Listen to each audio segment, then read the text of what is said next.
The unexpected encounter. Nathan Frost studied the reservation confirmation on his phone screen for the fourth time in 10 minutes. 8 o'clock at Meridian, one of Seattle's most exclusive waterfront restaurants. Another blind date.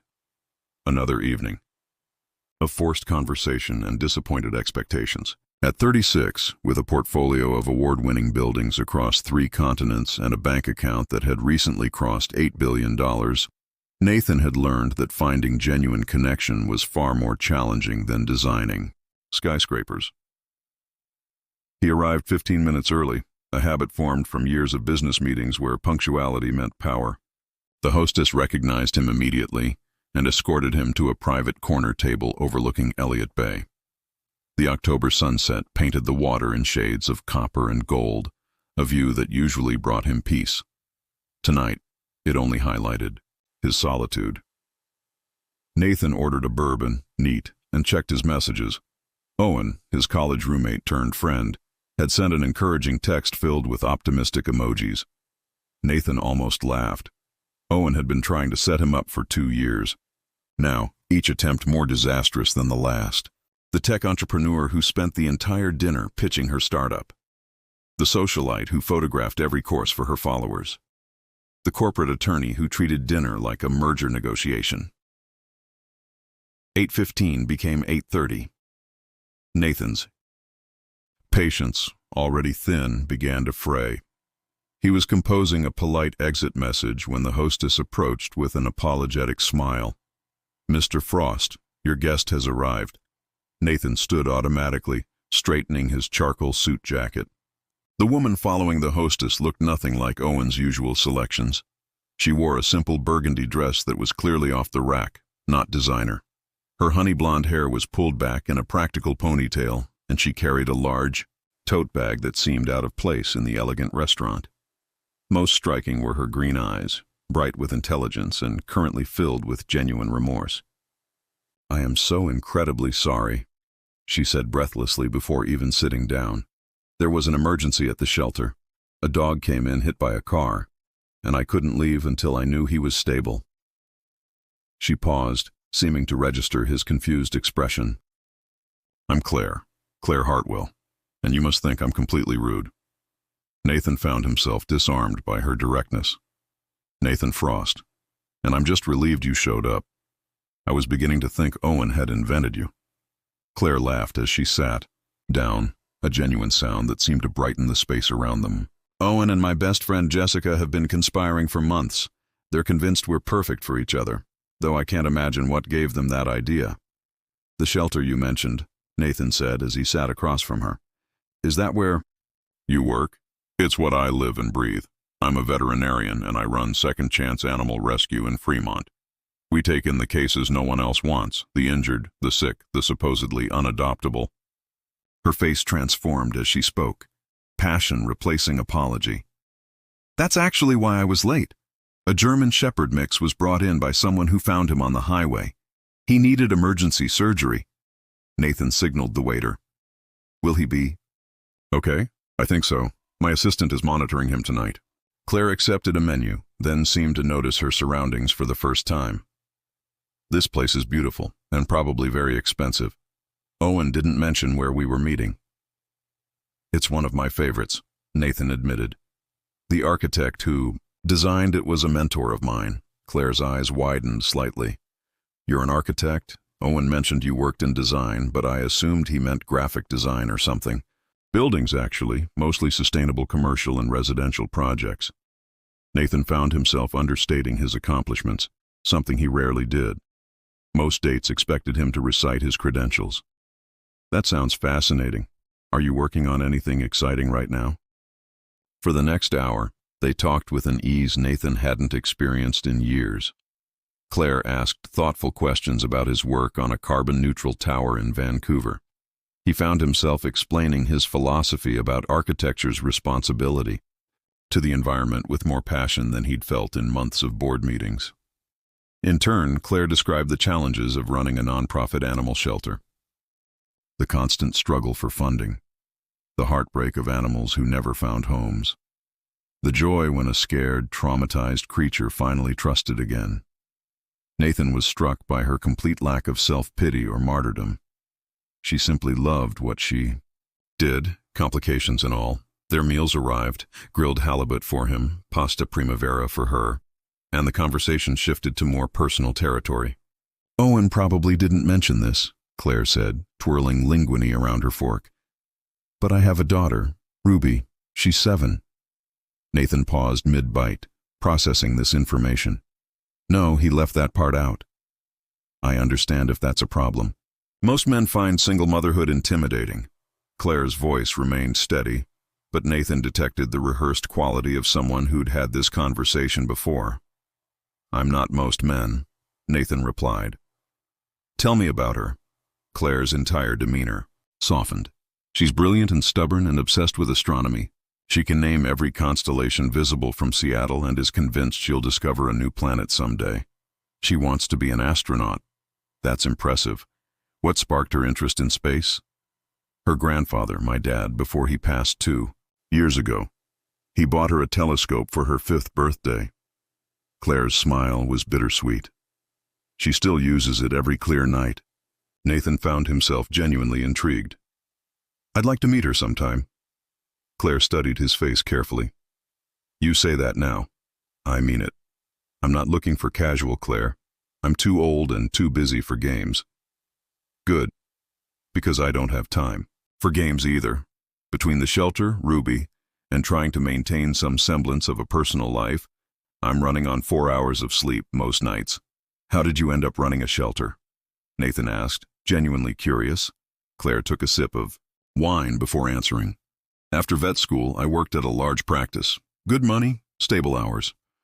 Then Ruby came along, and shortly after my marriage fell apart, my ex-husband Daniel decided fatherhood wasn't what he signed up for. Her voice held no bitterness, just acceptance. I needed flexibility, so I started doing house calls. Then, I began taking in strays, fixing them up in my garage. It grew from there. That takes courage, starting your own business while raising a child alone. Or stupidity. Claire smiled. Some days I'm not sure which, but I wouldn't change it. Ruby's learned compassion from helping with the animals, and I've learned that stability isn't always about money or security. Sometimes it's about purpose. The insight struck Nathan deeply. He'd spent years building an empire, measuring success in contracts and revenue, yet sitting across from this woman who'd chosen purpose over profit, he felt something shift in his perspective. Their dessert arrived, a chocolate tart they'd agreed to share, and the conversation drifted to lighter topics. Favorite books, worst travel experiences, the peculiarities of Seattle weather. Nathan found himself laughing more than he had in months, genuinely enjoying Claire's quick wit and self-deprecating humor. As the waiter brought the check, Nathan realized he didn't want the evening to end. Can I drive you home? Claire hesitated. That's kind, but I drove here. My ancient Honda is probably the worst car in your restaurant's valet lot. Then walk you to your car? I'd like that. Outside, the night air carried the salt scent of the bay. Claire's car turned out to be a 15-year-old Civic with a faded bumper sticker reading, "Adopt, don't shop." Before you judge my vehicle, Claire said with mock seriousness, know that it runs perfectly well and has excellent gas mileage. I wasn't judging. I was admiring your commitment to practicality. Claire laughed, then turned serious. I had a wonderful time tonight, Nathan. Genuinely wonderful. So did I. Nathan surprised himself with his honesty. Would you be open to doing this again? Yes, but fair warning, my life is chaotic. Ruby has soccer practice and science club. The shelter has adoption events most weekends. I can't do spontaneous very well. I'll work around your schedule. Nathan pulled out his phone. When are you free? They made plans for the following Saturday, a casual lunch that could include Ruby if Claire felt comfortable.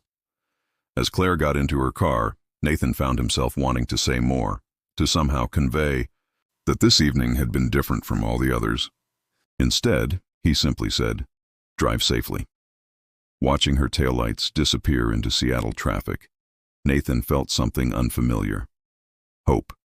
Not the carefully managed optimism he brought to business ventures, but genuine hope that maybe, just maybe, Owen had finally gotten it right. 3 days later, Nathan stood outside Second Chance Animal Rescue, a converted warehouse in Fremont that had seen better days. The building's facade was weathered, its signage hand-painted but cheerful. Through the front window, he could see Claire in scrubs, examining a small terrier on a metal table. He'd told himself he was just in the neighborhood, that bringing coffee was a friendly gesture, nothing more. But standing there watching her work, completely absorbed in caring for a trembling dog, Nathan admitted the truth. He was already falling for her, and it terrified him. The door chimed as he entered. Claire looked up, surprise and pleasure crossing her face. "Nathan, what are you doing here?" He held up 2 cups from the local coffee shop. "Thought you might need caffeine. Owen mentioned this was your long day." Before Claire could respond, a small voice piped up from behind the reception desk. "Mom? Who's the tall man?" Nathan found himself looking at a miniature version of Claire. Ruby Hartwell had the same honey blonde hair, though hers hung in 2 braids. Her green eyes regarded him with open curiosity behind purple-framed glasses. "Ruby, this is Mr. Frost. He's a friend of Uncle Owen's. You can call me Nathan," he offered, moving closer. "Your mom told me you're interested in astronomy." Ruby's face lit up. "Did you know that Jupiter has 79 moons? Well, 79 that we've discovered. There might be more. I didn't know that. That's incredible. And Saturn's rings are made of ice particles, some as small as grains of sand and some as big as houses." Claire smiled apologetically. "Once you get her started on space, there's no stopping her." "I don't mind," Nathan said, and he meant it. Ruby's enthusiasm was infectious, her knowledge impressive for a 7-year-old. "Do you want to see my telescope?" Ruby asked, already tugging on Nathan's sleeve. "I keep it in the back office. We can't use it during the day, but I can show you how it works." Nathan glanced at Claire, who nodded permission. For the next 20 minutes, Ruby gave him an enthusiastic tour of her telescope, a star chart, and various astronomy books. She explained planetary orbits with the confidence of a university professor, occasionally asking Nathan questions that, he had to admit, stumped him. When they returned to the main area, Claire was finishing with her patient. "Ruby, Nathan probably has work to do." "Actually," Nathan found himself saying, "my afternoon is free. Is there anything I can help with around here?" Claire raised an eyebrow. "You want to help at an animal shelter? In that suit?" Nathan looked down at his $3,000 Tom Ford ensemble. "I can change. I have gym clothes in my car." What followed was one of the most unusual afternoons of Nathan's life. Dressed in athletic wear, he found himself cleaning kennels, playing with adoptable dogs, and helping Claire examine a cat with a suspected ear infection. Ruby appointed herself his supervisor, seriously instructing him on proper animal handling techniques. As the afternoon wore on, Nathan noticed things about the facility: the outdated heating system, the cramped layout, the lack of proper ventilation in the surgical area. His architectural mind automatically began redesigning spaces, calculating improvements.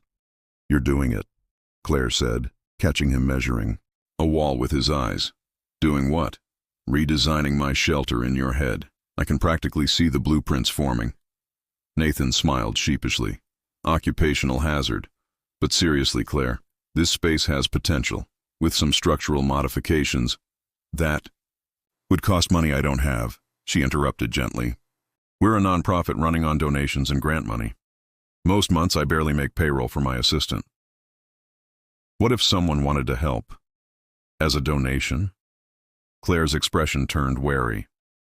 "Nathan, we barely know each other. I appreciate the thought, but I'm not a charity case."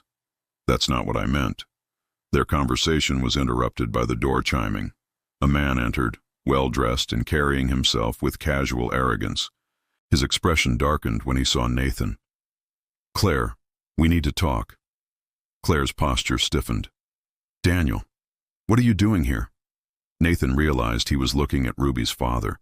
Daniel was conventionally handsome, with the polished appearance of someone who spent considerable time and money on his image. His eyes swept over Nathan with obvious assessment and displeasure. "I came to see my daughter," Daniel said, though his attention remained on Nathan. "Though I see you're busy entertaining." "Daddy," Ruby ran over, though Nathan noticed her enthusiasm seemed forced. "Hey, princess, how's my girl?" Daniel hugged her briefly, then looked back at Claire. "Can we talk? Privately?" Claire glanced at Nathan apologetically. "Would you mind watching Ruby for a few minutes?" "Of course not." As Claire and Daniel stepped outside, Ruby returned to Nathan's side. Her earlier excitement had dimmed. "You don't like him much, do you?" Nathan asked gently. Ruby shook her head. "He only visits when he wants something. Usually money or to look good for his new girlfriend." Her maturity was startling and heartbreaking. Through the window, Nathan could see the conversation growing heated. Daniel was gesturing emphatically while Claire stood with arms crossed, her body language defensive. Nathan felt a protective surge he had no right to feel. When Claire returned 10 minutes later, her face was carefully composed, but Nathan could see the tension in her shoulders. "Everything okay?" "Fine. Daniel has opinions about who I spend time with. Apparently someone told him about our date. Is that going to be a problem?" Claire met his eyes directly. "Only if you let it be. Daniel gave up his right to have opinions about my life when he walked away. But I understand if this is more drama than you signed up for." Nathan stepped closer. "I'm not easily scared off, Claire." Something shifted in her expression, relief mixed with cautious hope. "Good, because Ruby and I come as a package deal, complications included. I wouldn't want it any other way." As Nathan drove home that evening, his car filled with dog hair and his expensive shirt likely ruined, he felt more alive than he had in years. He thought about Claire's passion, Ruby's intelligence, and the modest shelter that could be transformed into something remarkable. For the first time since building his empire, Nathan had found something worth investing in that had nothing to do with profit margins or architectural awards. He'd found a family worth fighting for. Building forever. The following Saturday, Nathan arrived at Claire's modest, craftsman-style house in Ballard carrying a telescope case. Ruby answered the door, her eyes widening at the sight. "Is that what I think it is?" "Only one way to find out." Nathan grinned. Inside, Claire was finishing breakfast dishes. She turned, saw the telescope, and shook her head with a smile. "Nathan Frost, you're going to spoil her." "It's a loan," he clarified. "From my office. We use it for the observatory deck. But I thought Ruby might enjoy having access to something with a bit more power than her current scope." Ruby was already carefully opening the case, her hands reverent on the professional-grade equipment. "This is a Celestron Schmidt Cassegrain. These cost thousands of dollars." "You know your telescopes," Nathan observed, impressed. "I research everything," Ruby said seriously. "Can we set it up tonight? Please, Mom?" Claire looked between them, and Nathan saw the exact moment she surrendered. "If Nathan doesn't mind staying for dinner and stargazing." "I'd love to," he said, meaning it completely. The day unfolded with comfortable ease. They drove to Discovery Park, where Ruby gave Nathan a comprehensive tour of the trails while explaining the migration patterns of local bird species. Claire walked beside them, occasionally adding details or gently correcting Ruby's more enthusiastic exaggerations. Over pizza at a neighborhood restaurant, Nathan learned more about their lives. Claire's parents had both passed away, leaving her without family support. Ruby's best friend had moved away last year, making this school year lonely.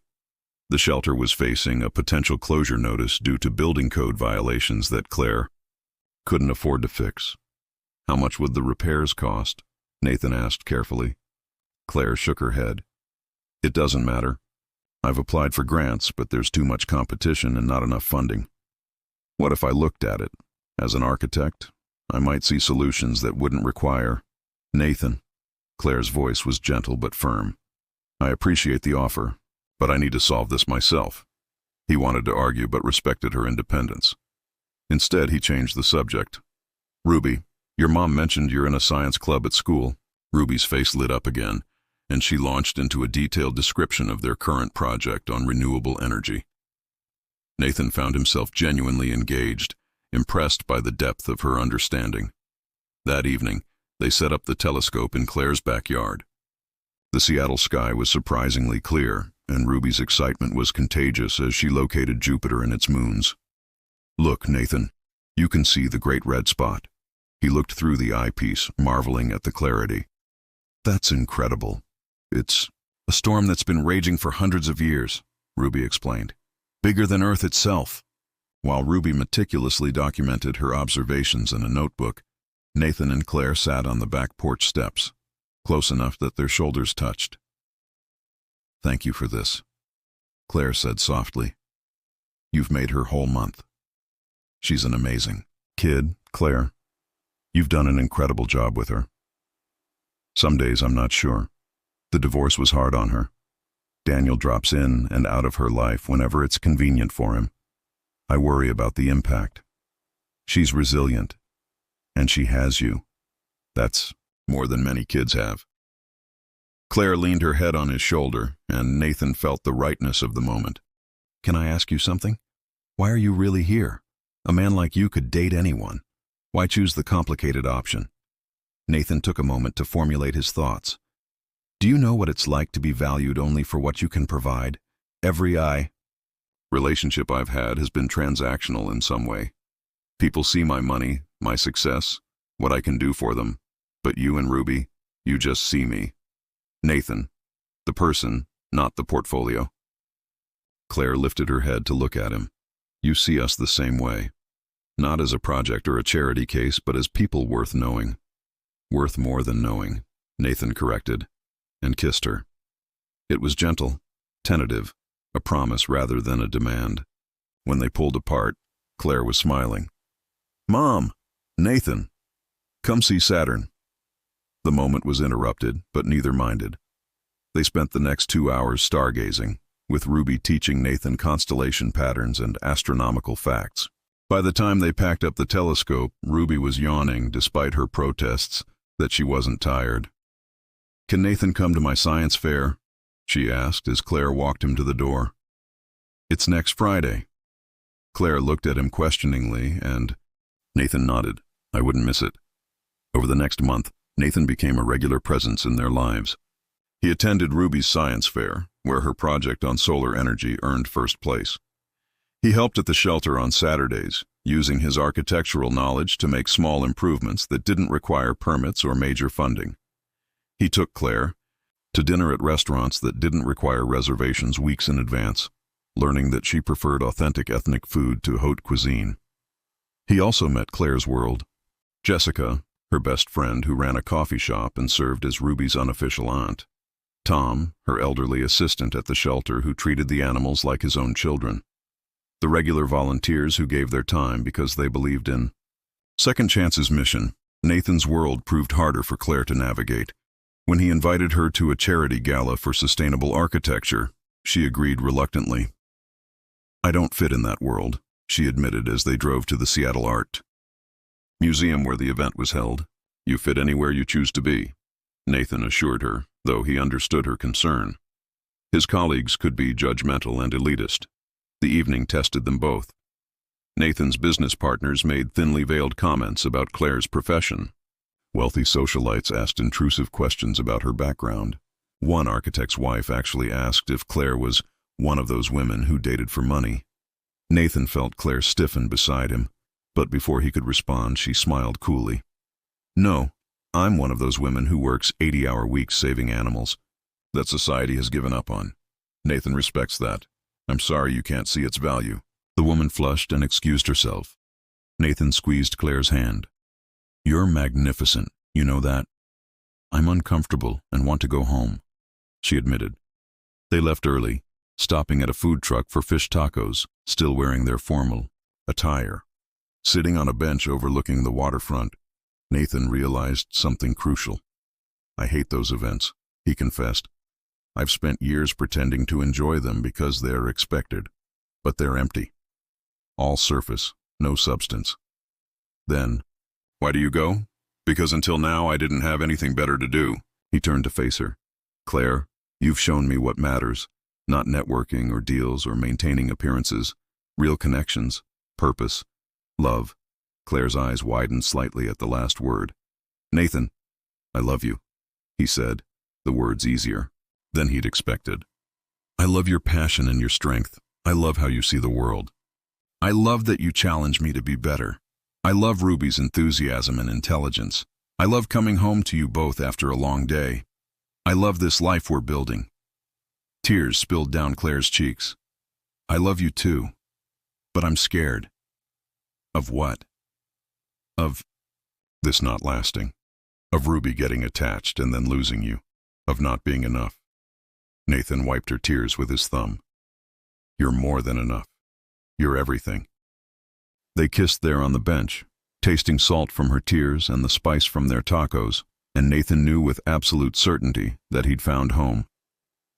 The next challenge came from an unexpected direction. Nathan was at his downtown office when his assistant buzzed him. Mr. Frost, there's a Daniel Hartwell here demanding to see you.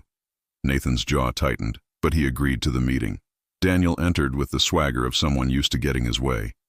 Mr. Frost, we need to discuss Claire. I don't think we do, Nathan replied coolly. Your relationship with Claire is over. Mine is just beginning. Do you really think you can play house with them? A billionaire architect and a struggling vet. With a kid? How long before reality sets in? The reality, Nathan said, standing to his full height, is that I'm in love with them both. The reality is that you walked away from the best thing that ever happened to you. The reality is that you have no say in Claire's life anymore. I'm Ruby's father. Then act like it. Be present, be consistent. Or step aside and let people who truly care take care of them. Daniel's face reddened. This isn't over. After he left, Nathan sat down heavily. He pulled out his phone and called his attorney. If Daniel was going to cause problems, Nathan wanted to be prepared.